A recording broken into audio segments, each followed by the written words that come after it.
Hey everybody, this is Dr. Pete. I'm finishing up my charts. You can't see them, so it's not, HIPAA. Anyways, we still have a lot of people that are really misunderstanding SIDS, sudden infant death syndrome. So let's do just like a little, you know, history lesson. SIDS has been around for centuries. People have described it historically for a very long time.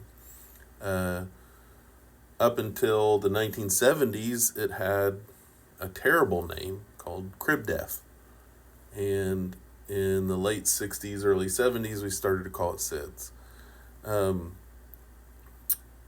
Crib death was awful because sometimes babies just pass away in certain age ranges due to no fault of anybody involved, other than what we've discovered over the past 50 years and how to prevent SIDS. Um, One of the worst, absolute worst anti vaccine tropes, and by trope I mean completely false conspiracy theory, is that SIDS has increased due to vaccinations. And that somehow, some way, vaccines are causing SIDS. That's absolutely false. So many studies over the past 30, 40 years have shown the exact opposite, that SIDS has decreased due to vaccines. Um, the only thing that really has increased is the number of people. So when the number of people increases, the likelihood of SIDS occurring increases. So let's just be clear. There's no causal relationship between any number of vaccines, one, two, three, four, or five, given at once. There's no causal relationship between vaccination and SIDS. That's nonsense.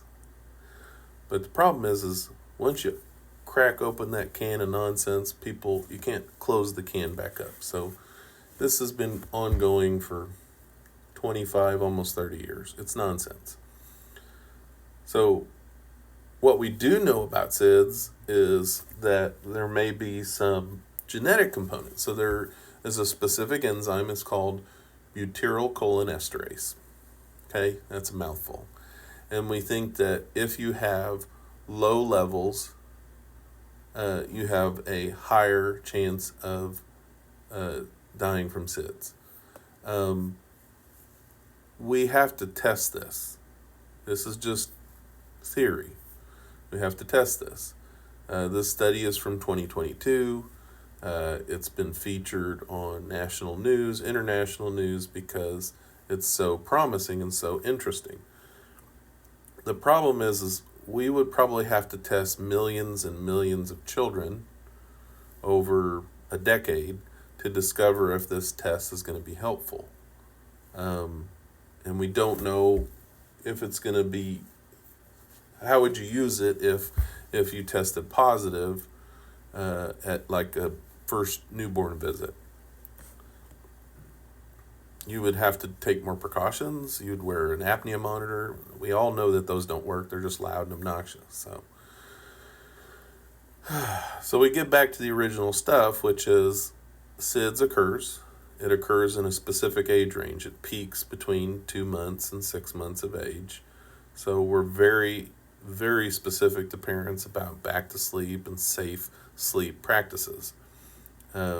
No blankets, no pillows, no stuffed animals, no bumpers, just a mattress in a crib or a mattress in a bassinet. We do not, pediatricians in the United States do not recommend that an infant and an adult sleep in the same bed. Period. I have seen cases where the parent rolls over and asphyxiates the infant. That is a devastating situation to be involved with.